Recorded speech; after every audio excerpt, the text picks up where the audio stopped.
Hi everyone, we've just finished our very first session for EduDrone and it was a great start to the week with some fabulous talks. So, very briefly in terms of session in review, we opened with April Boyd-Naronha. Now she's the STEM broker and she suggested that we actually think about STEM being an acronym that's a little bit different.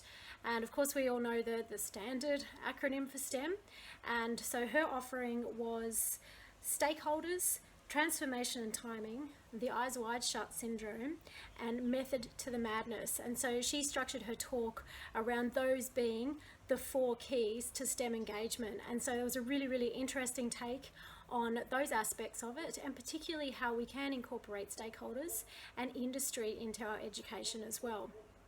Next up we had Sharon Ross from Women and Drones over in Chicago, and she spoke about so many different incredible uses of drones around the world, and I think there's so many different aspects there that people had perhaps never even thought of before. So it was really great to showcase some of those, and great to have some ideas coming through about different ways in which we can use drones. But she also started by really opening up the conversation on it not being about the drone. And I think we're going to see a little bit more of that come through the conference as well. So not just about the drone, but thinking more about the payloads and the applications of the drone itself.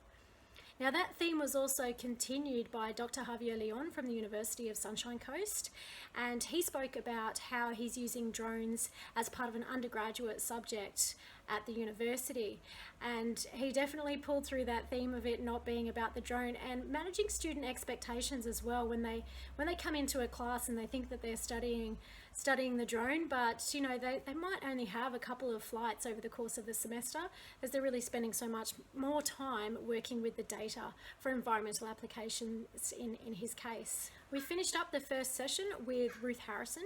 She is Rocket Woman and spoke about the need to diversify engineering and STEM in general. Now I really liked her analogy of needing to stop the merry-go-round, with this idea that the people who are already on that merry-go-round are continuing in the STEM workforce and just swapping basically from one job to the next, and not being able to stop that merry-go-round in order for new blood to come into it. And I really liked the way she weaved that into her story there as well. I also really liked her little Lego characters. So I know that would definitely be a real highlight for my son, at least if he was watching that talk. So there you go, that is the session in review, and I'll pop back and have a chat after session 2. Enjoy session 2, see you next time. Don't stop me now, don't stop me, 'cause I'm having a good time.